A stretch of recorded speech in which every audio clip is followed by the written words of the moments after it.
All right, so I'm joined now by Tom Hughes, frontman of Colonel Dax. How you doing, Tom? Are you well? Yeah, very good, thank you. Brilliant. Yeah. Thanks for coming on the show. Really appreciate it, mate. I'm going to kick it off. So you've been performing and writing music since 2001. So you've been going for is that 20 years now? Well, I mean, I was 9 in 2001. So, Look, I was gonna say, obviously, I can see you, but the people can't. But you don't look, you don't look old. So no, I'm 30 this year, but no, I say 2001 because I started writing songs in 2001 because I was learning the piano. yeah, The band I've been recording songs since we had a computer that had the internet. So that was probably like 2005, 2006, and with then that with dial up as well, was it? Yeah, yeah, the yeah. proper the modem and everything. Yeah. Yeah, if my mum was on the phone, I couldn't do any recording. But Would she ever pick the phone up halfway through a recording and you'd have to cancel? yeah, and it's got that little sound in the Yes. But it was probably about 2011 where I wrote a song and I thought, okay, for the first time, I feel like I've written actually something that I thought was really good. Yeah. Right, I need a name that isn't stupid or anything like that. So then it's around then that it was Colonel Dax, and then ever since then it's just kind of evolved into like a live band and like a collaborative sort of thing. But yeah, the writing sort of started in 2001. But yeah, so you started at a young age, and you mentioned there you didn't want a silly name, but I'm going to read two names out to you now, Tom. Of former name bands. You've got quite a few former name bands, and these were my two favourites for a band. You got Almighty Lemon, yeah, which brilliant, and quite plainly and simply, Youch.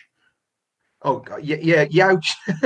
That was the first. That was when I was 9, and I was trying to round up. And it was from the film Ants. I don't know if you've seen I have seen the film Ants. Yes, the DreamWorks animation, and he keeps going "Youch" to her in the disco. And when I was 9, I just thought that was the coolest thing, and I was just rounding up people who had maybe not no interest in music, but it was not anything that they did. But it was just like, do you want to be in my band? Youch. And so yeah, but that's where it started. Yeah, I thought it was pretty good.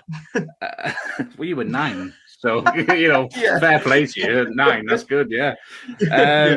So what made you settle on Colonel Dax as the name of the band? I think the last name I had before Colonel Dax was Rabbi Steak, which because a friend of mine thought that a ribeye he thought that a rabbi was a type of steak, like the Jewish rabbi instead of ribeye. Yeah, and I thought that was brilliant. And then I think I wrote a song, and I thought it's too serious a song to be by someone called Rabbi Steak. And I'm a big fan of films, and there's an old Stanley Kubrick film from the 50s called Paths of Glory. And for whatever reason, I'd watched it at that point. I think it was because I was really into The Shining. And the main character in that film is called Colonel Dax. He's played by Kirk Douglas. And everything he says in the film is right. You just agree with him on everything. And it's not fair what happens to him. You get to the end of the film, you're just like, he should have, like, I don't know. You feel almost like you owe this guy. and in the film they keep going Colonel Dax, like all the way through the film. And then by the end of the film I found that really stuck in my head, and I thought this song could be by someone called Colonel Dax. And so it seemed a name that was like obscure enough that it sounds like an original thing, even though it is a reference to something else. But it's also, you can put out funny stuff or serious stuff. It just seemed quite all-encompassing. Yeah, and I think, to be honest with you, the name Colonel Dax is probably what attracted me to have a look at your music in the first place. So, because I thought that is an odd name, that's an obscure, you don't hear that every day, do you? That. So I thought, I'm going to have to give this guy a listen and see what he's all about. So, excellent. And also the fact that it sounds like it could be a person, or it could be a band. a bit like Steely Dan. It's got the same rhythm to that. Yeah. It's like, is it a man called Dan or Pink Floyd? Is that a person? Who knows? Yeah. But it's not only music that you are good at. You're quite a talented all-rounder. I mean, and I'm not going to tell the listeners anything about it. I'm going to let you tell them. Tell me about your hair growing video. Oh, right. So in 2015, my friend she's the bass player in the live band. We shaved our heads for it was for Macmillan cancer charity. They did this thing where you could shave your head and raise money. For me, fair play, it wasn't that big a deal, just to shave my head, but she did it just because I roped her into it. And then so we were both then completely bald, and I just thought there must be like some way that we could take advantage of this, like for the band. Yeah. And I thought, what if we, as a rule, we just don't do anything to our hair? We just let it grow out. Like I won't shave my beard or anything. We'll just let it grow and grow and grow. And I'll write a song and we'll sing it every day and film ourselves every day for 1 year in the same outfit, in front of the same background and everything. You should have done it last year. You should have done it last year. You would have had no choice but to grow your hair. Yeah, absolutely. Yeah. Sorry, go on. Definitely. And we did that every day for this year, and we just sung a little bit of it at a time. And I worked it out so that the tempo of the song went with the seconds, and so every clip is a quarter of a second. So there's about 700 clips. So we filmed 2 a day for the year. And then when you put it all together, when I edited it all together, it looks as if we're just sat there in one go, and we're mouthing the moves. We even you must have seen it, but we move our heads and move our arms and things, and it's quite a sight. But the whole time it sort of animates itself in a jittery way, a bit like the Sledgehammer video or something, and our hair just like gets longer and longer, so until by the end her hair's down to her shoulders, and I look like I got called the Pound Shop Hagrid. And that's another name for a band. Yeah, solo act. Yeah. No, and then so just at the end it stops, and it seems as if we've only been sat there for 3 minutes, but in fact a whole year has passed, and we've just like got big massive hair, and we just sort of smugly look at each other and then walk off. It was it was unbelievable doing that. It was unbelievable because it was such a big project to edit. The computer it wouldn't like preview it to me. I just had to trust that it looked okay. So I didn't see that video until the day it had finished. Yeah. And I rendered the whole thing, and I couldn't believe that it worked. I nearly cried. It was unbelievable. And it's quite popular as well. That's been viewed a fair amount of times, that video online as well, hasn't it?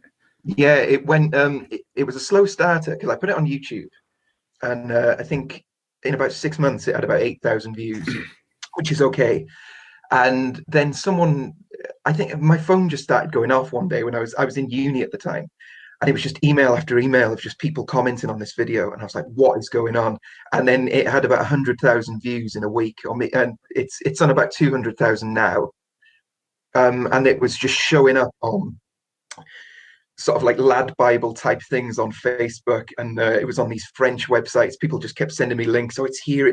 So I think millions of people ended up seeing it.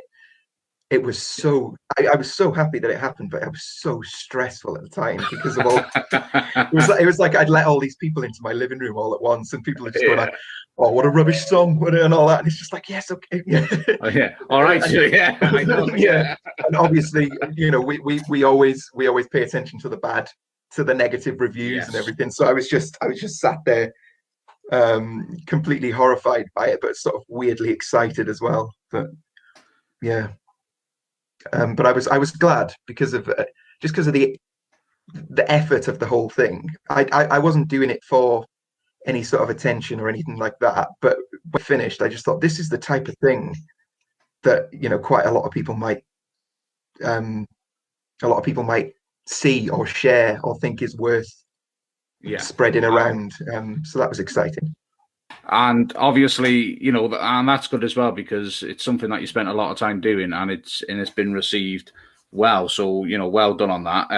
But I think what we're going to do now is we're going to give people a chance to listen to what you're all about. We're going to play your first song, which is "I Weave, You Loom." Do you want to give us a little bit of background into this track? This is so I released an album in 2016. It's which is on sort of Spotify and everything.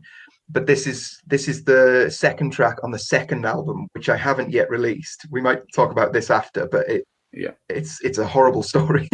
But we will get into that. Yeah, we will get into that. Now you've said it. It's the whole theme of the second album is all about dreams and all the different ways that they can manifest themselves as sort of ambitions or just actual dreams. And this is sort of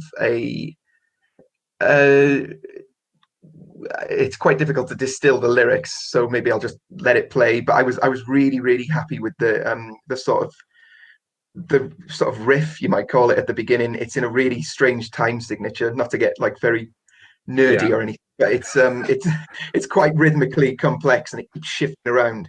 And I think it's my favorite of the songs that I've ever recorded. And also I've got a shout out to Billy Evans, who plays the guitar solo in the middle, because I just think he's my guitar hero. So well, this one's for you then, Billy. So let's see if you make your mind up. So this is Tom's favourite track, and this is Colonel Dax, "I Weave, You Loom."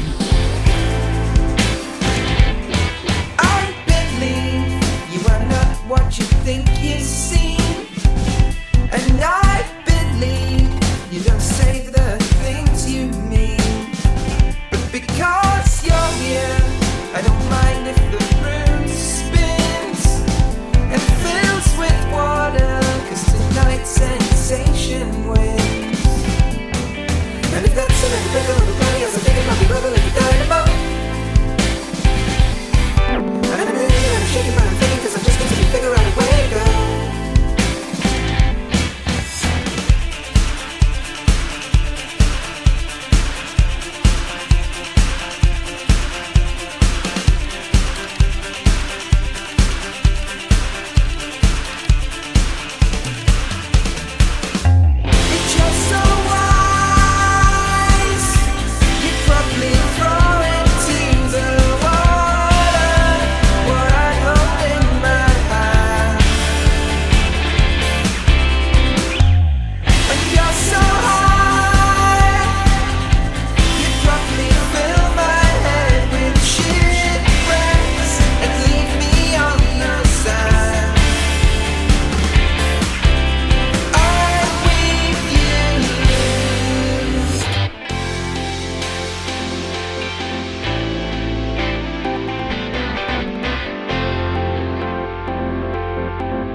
There we are. That was Colonel Dax, I Weed, You Loom, playing on Wrexham All-Stars on Premier Radio. What an absolutely fantastic song. And that guitar solo in the middle, you weren't wrong there, Tom. That's a brilliant solo. So well done. Was that Billy you said who's on the guitar? Yeah, Billy Evans. Billy Evans. Shout out, Billy. Well done, mate. We're going to move on now. So we've talked about, obviously, when you were a 9-year-old. We've got a real insight into you as a child. But just moving the timeline on a little bit now. In 2014, you decided to go and study music. And it was while you were there studying that you met Anna Silver and a few others. And that's when you really started recording as a band. Is that right? Yeah, as the band as it appears now, that's true. Because I met Anna in uni, and she is an absolutely amazing musician. She was doing grade 8 piano at the time, but she had a bass guitar. You're right. And I said, "Do you ever play that?" And she didn't. But then when I said I was putting a band together, she taught herself to play the bass scarily quickly. To the point, and also she's singing all the harmonies in the live band and playing these like bass lines that I've made needlessly complicated for her to play, and she just absolutely nailed it. So she was the only person from uni who I record in the band with. The two guitarists, Billy Evans and another guitarist, Alex Hunt, we were sort of friends in high school. Okay. They're a bit younger than me. They were in my sister's year, so they're like 3 years younger than me. But we were in a band in school called the Jolly Masons. We named ourselves after a pub, and hoping that they might give us a residency. And so, we'd just been sort of we'd been doing like little recordings as the Jolly Masons, or just recording ourselves, jamming over the years. But then it wasn't until Anna joined that the four of us, it became. I'd sort of written all the parts for the band, and then we all learnt them together like a sort of little orchestra, but like an ensemble, and then we recorded together. And is it yourself that mainly writes these songs, writes the lyrics, or is that more of an effort across all four of you? Or it tends to be just me, not for any sort of megalomania or anything like that. It just happens that those three are really good performers. They're really good at their instruments. I'm sort of like a jack of all trades, master of none. Like I can play the drums all right. So I do that in the band. You dabble. Yeah, I dabble. But I'm a writer. I just see myself as a writer, really. Okay. And they all can write as well, but they don't write as often. Yeah. They find it quite difficult, and if they do write something, then I incorporate it. So, but a lot of the time it'll be that, let's say Billy comes up with a riff, and he's got the riff, but then I would put the lyrics over it, or the beat, or like the new section that would come in. Yeah, and I suppose it is collaborative in that sense, isn't it? Because I mean, although you're writing, without them three brilliant musicians and performers as well, then what you're putting on paper wouldn't translate into the songs that you've got now. Oh, definitely. And also, now that we've played alongside each other for so long, I can write with them in mind, almost like how a director would write for an actor in mind, because they have a style, and they each have got such a style that's such their own that you can play to it and say, right, there's a guitar solo here, I need it to be your guitar solo, not your guitar solo. You've got one later because it needs to be a bit more quick or filthy or anything like that. Your style. yeah, that's it. So it's really nice in that regard. And then we record. Well, we will be when we can meet up. But I've been working on the fourth album. And Anna wrote a song in uni that I like so much that I've begged her that to put it on the fourth album as the last track. So that'll be the first song that'll be by Colonel Dax that I haven't written. But when we can do that is anyone's guess at the minute, isn't it? Mate, sooner rather than later. I hope. I really do hope. Yeah. But obviously, you are talented, and I mean that in the sense that you have won a prize. You won a prize for a 27-minute song recording. Obviously, we haven't got time to play that one today, but do you want to give us give us an idea of that song and what prize you won and how that all came about? Right, yeah. So that's the second album is called "This Is Not a Dream," all one word, and this 27-minute song is "This Is Not a Dream," and it is. I think I can't wait to get it released, but it's one of those things where I'm so proud of this thing that I'm not releasing it anywhere until it's absolutely right. Until it's completely polished. It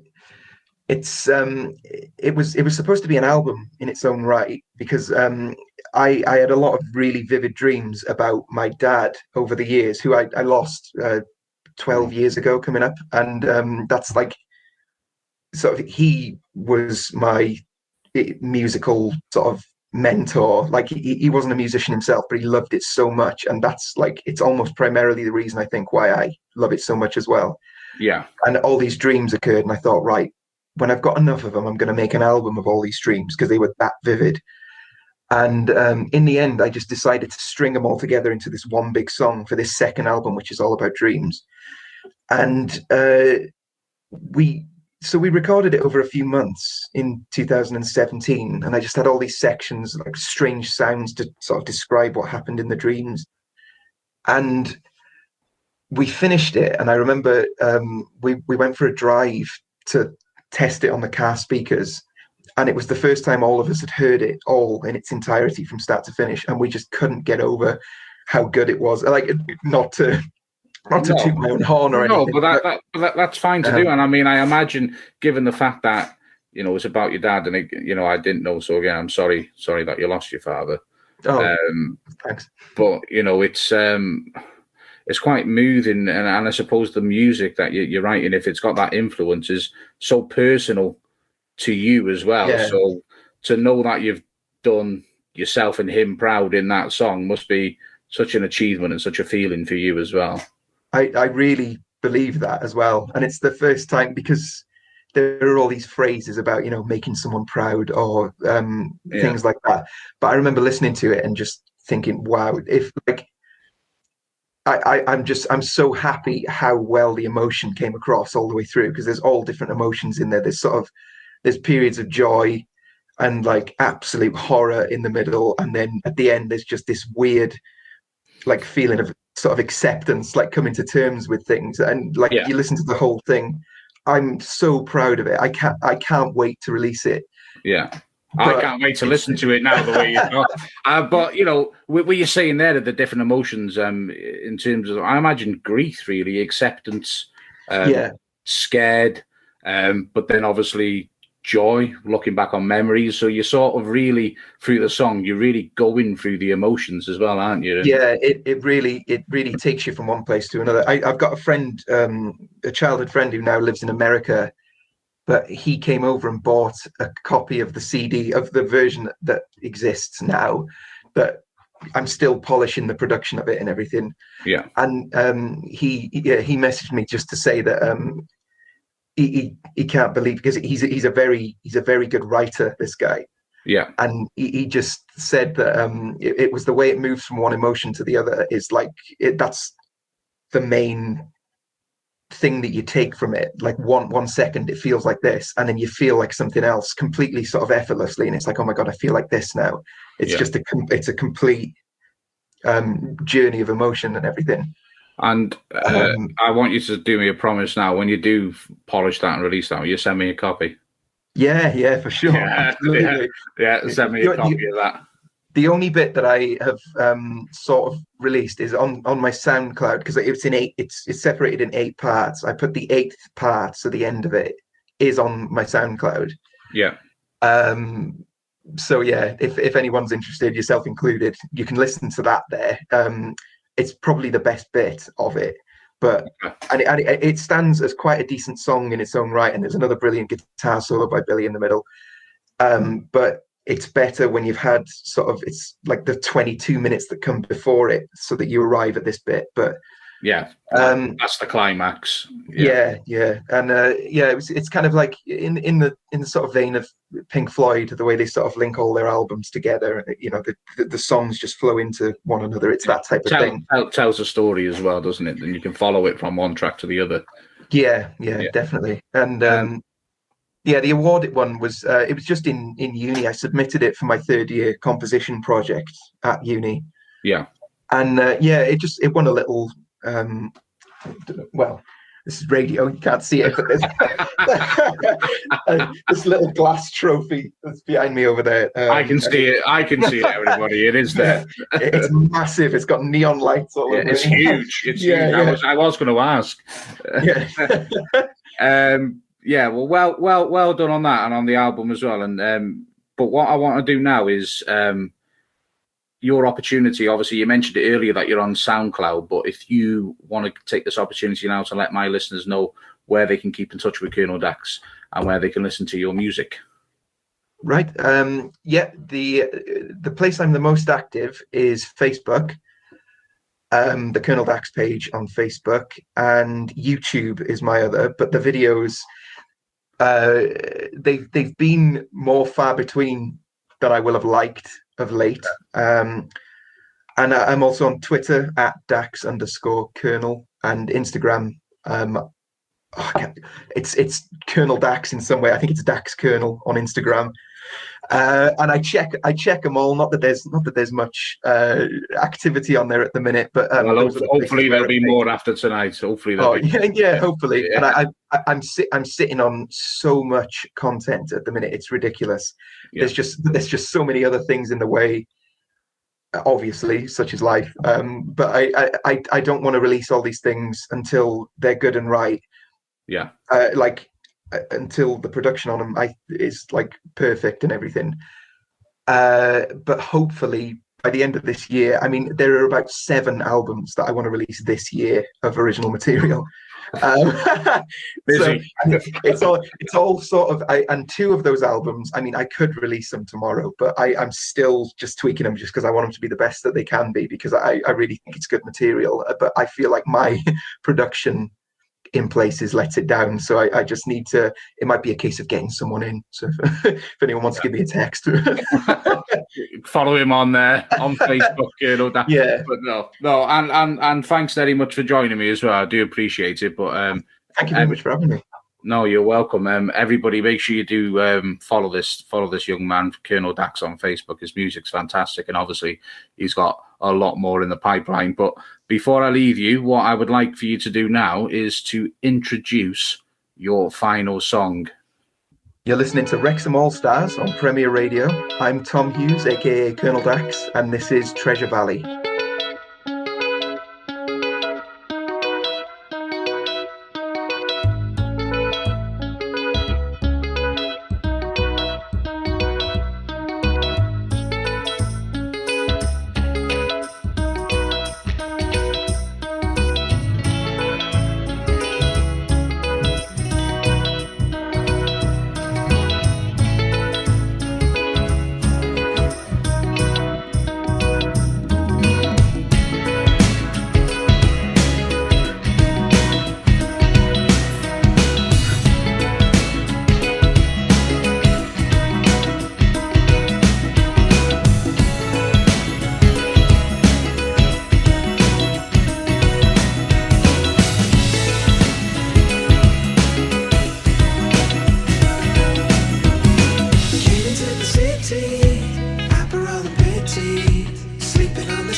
I'm going madly, leaving me to sadly stare upon a blank screen.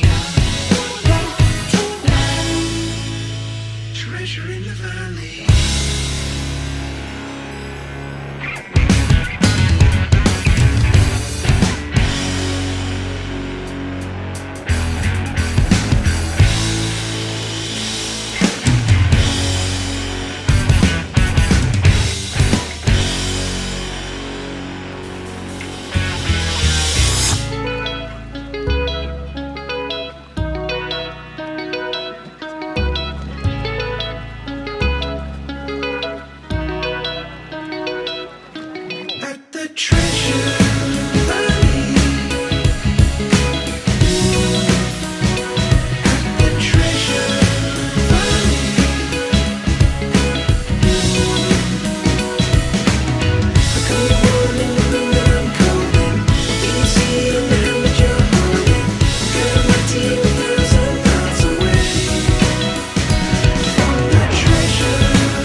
Nathan Saxton, keeping it local with Wrexham All-Stars on Premier Radio. Oh, how good are they sounding there? That was Colonel Dax playing us out with Treasure Valley, and we had I Weed It, You Loom before then, along with my interview with Tom Hughes from Colonel Dax as well.